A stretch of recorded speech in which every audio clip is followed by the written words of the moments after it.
صدقوني بس الشكل مرعب، اما الطعمة مقبولة نوعا ما. تجي بهذا الشكل وهيك شكلها من الجانب الثاني، كمية الشعرية اللي عليها مو طبيعية. خلينا نجرب الطعمة ونقول بسم الله.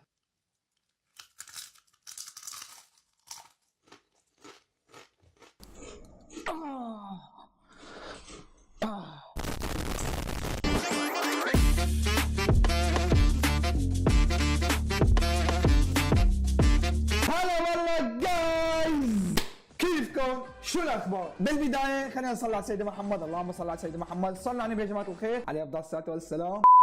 فكرة الفيديو اليوم مثل ما انتم شفتوا بعنوان المقطع عن اكثر شخص مفترس في العالم حرفيا. هلا كلياتنا بنعرف انه الاكل هو مصدر طاقه للانسان، الاكل هو مصدر طاقه للانسان، ورب العالمين يعني هو خلقه من شان انه نحن نقدر نكفي حياتنا بهالدنيا كلياتها ونقدر نعيش ونقدر نقاوم، تمام؟ الى حد ما يعني طبعا يعني اكيد يعني ورب العالمين يعني خلق للبني ادم خلق للبني ادم يعني اكل مخصص، تمام؟ اكل مخصص له. يعني هذا البني ادم او مثلا يعني كل البني ادمين فينا نقول يعني ما بيقدروا ياكلوا شيء غير الاكل المخصص، الا هذا الكائن الفضائي اللي ما معروف اصله من وين، اللي ما معروف قرعته من وين. يعني حرفيا هذا البني ادم اكل الاخضر واليابس، يعني ما خلى شيء بالكره الارضيه الا ما اكله. يعني انا لما اقول لك انه هو ما خلى شيء الا ما اكله، يعني هو فعلا انه ما خلى شيء الا ما اكله، مستحيل. اوكي انتم مالكم مصدقين، ماشي خلينا نشوف هذا الفيديو. بالجزء الأول ورجيتكم شلون تطبخوا إذن البقرة. الصراحة أخذت وقت تحضير تقريبا 40 دقيقة. ليكوا شلون بيجي شكله من تحت. الشعر قالوا لي إنه ما بينشال، بس قبل ما ندوق الطعمة رح قص الشعر اللي هون. قال الشعر بده شيله ما بيتاكل، عليه الحلال هذا الشعر بده شيل على الليزر، لك بده 4-5 جلسات لحتى يروح هذا الشعر. هي ان شاء الله تقولي غابات الامازون موجوده بقلب هالاذن. وبعد ما قصيت الشعر تبع إذن البقرة حجرب طعمة إذن البقرة لأول مرة. خلينا نجرب الطعمة بنقول بسم الله. بسم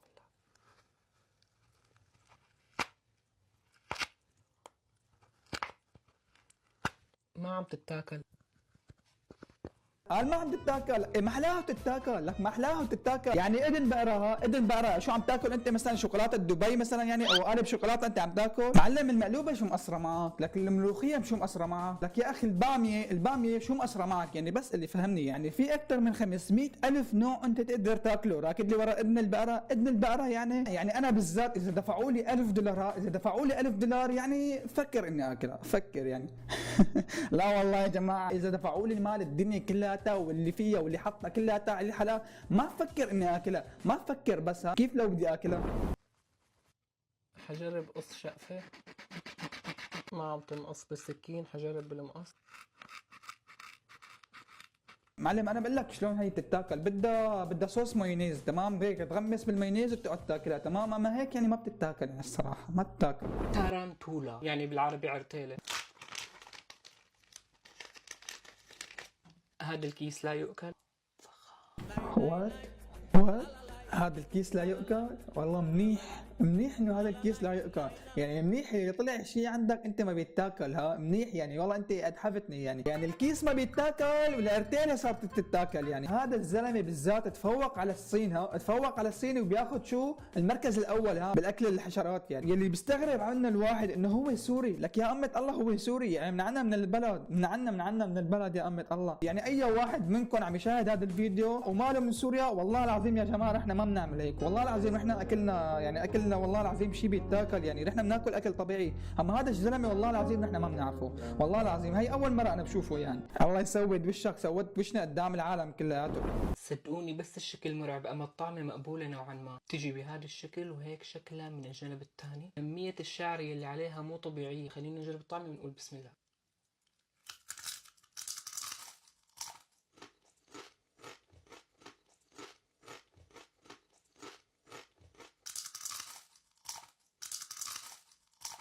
بصراحة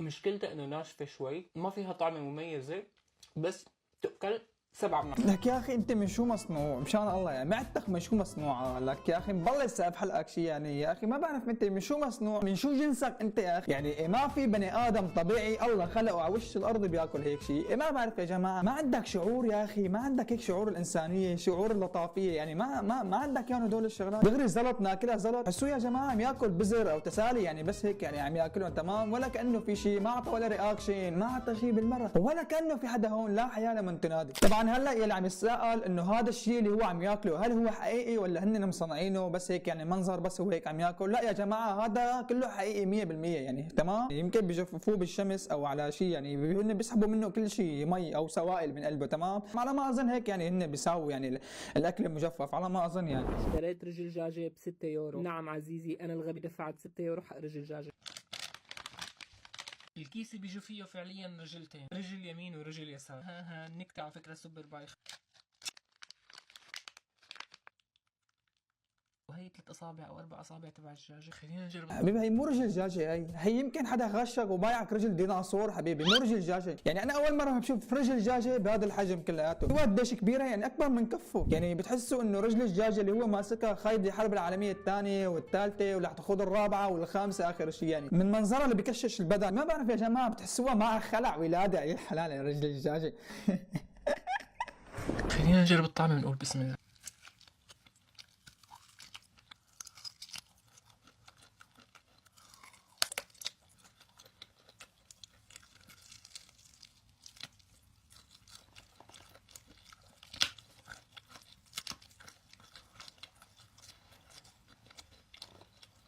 تؤكل والله منيح اللي تأكل، منيح اللي تأكل حبيبي. انت ما خليت فيها شيء يعني، ما خليت فيها شيء بالمره يعني تمام. واخر شيء بقول لك شو تأكل يعني. هي الرجل الدجاج اللي انت ماسكها ما زدت له اياها للكلب، للكلب اللي هو الكلب يمكن يرفض ياكلها من منظرها يرتعب. يعني انا بعد هذا الفيديو كنت ناوي اكل، هلا انا بطلت اكل بالمره يعني خلاص هسه لي نفسي. خلينا نودع اخر صرصور موجود عندي. مو المشكله انه هذا اخر صرصور، وانما كمان المشكله انه مقطوع من السوق تماما. حتى الشركه اللي انا بطلب من عندها قالت لي ما عاد نعمل من هذا الصرصور وبدون. معلم بتعرف ليش؟ بتعرف ليش الشركه ما صنعت مثل هدول الصراصير؟ لانه الصراصير هربوا من عندها، شافوا انه في كائن مثلك مشكل خطر على المجتمع كلياته، فليك انهم هربوا من عند الشركه. يعني انا بعتقد لو انت في منك مثلا 10 15 واحد بالكره الارضيه كلياته لكانوا انقرضوا الحشرات، انقرضوا لما عاد تلاقي ولا اي حشره بالكره الارضيه كلياتها. اي مبالغه، هذا اطيب صرصور ممكن تجربوه بحياتكم.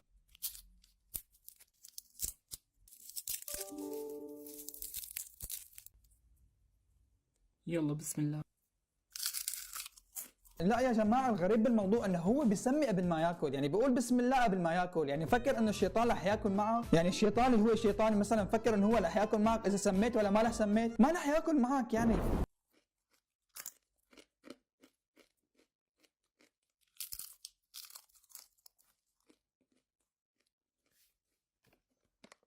خلص الكيس 9 من 10. لا اخر شيء زعل. اخر شيء زعل يا جماعه، اخر شيء زعل انه خلص الكيس، يعني خلص الكيس. والله لو ما حدا من قرايبينك ما بتزعل عليه هيك ما انت هلا زعلان. خلينا نجرب اليوم حشرة جديدة. الكباب لا، ام 44 اليوم لا. خلينا نجرب دود القز. على الاغلب هذا بتحسوا انه هو بجيب اغراضه بالجمله هاب، انه بوصي عليهم مثلا معلم اليوم جيب لي 4 5 دزينات ام 44 و4 5 دزينات شو ضد القز. بتحسوا انه هو عنده مستودع او عنده مخزن مثلا يعني مشان يخزن هيك شغلات بقلبه تمام. يعني بتحسوا انه هو عم يمون مثلا يعني انه ام 44 مثلا ما بتطلع بالصيف، بتطلع بس بالشتاء، فهو بجيبها بالشتاء فيمكن بخزنها بالشتاء مشان هو اذا عنت على باله بالصيف ياكلها تمام. ما بعرف.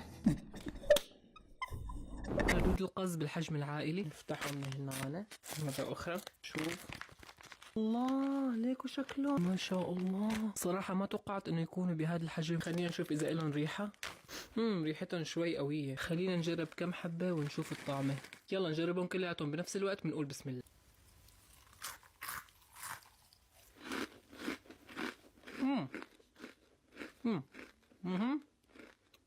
معلم انت لا تحسسني هذا الشعور انه انت على اساس انه انت قاعد عم تاكل شيء طيب تمام، مبين طعمه بيغزي، اما تيجي تعمل لي والله طيب يعني صراحه. يعني هو بيكون وينك عم يفلفل فلفل من تحت يعني على اساس انه كثير طيب يعني. نعم عزيزي انه ليس توم عادي مثل ما كنا مفكرين، انما هذا توم اسيوي. بما انه هو اسيوي فاكيد حيكون مختلف عن التوم اللي كلياتنا بنعرفه.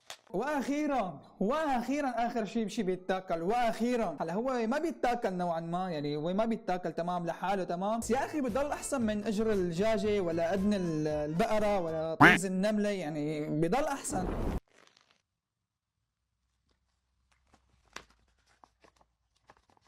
صراحة الشكل جدا جميل. هيك شكل الحبة مثل ما كنتم شايفين. يلا خلينا نجرب الطعمة بنقول بسم الله.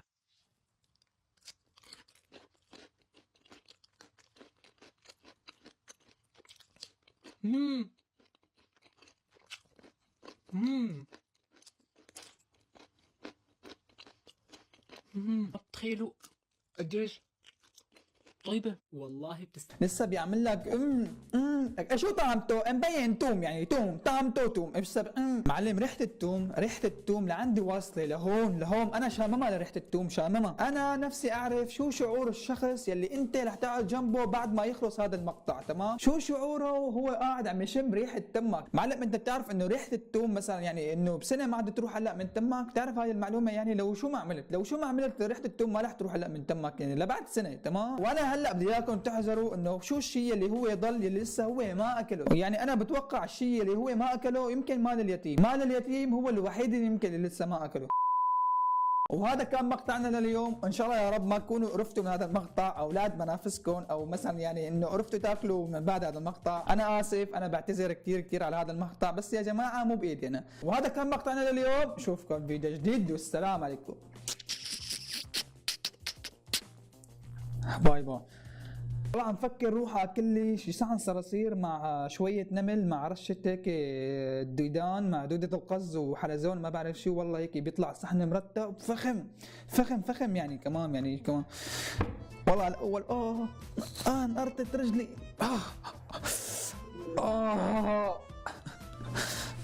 السلام عليكم.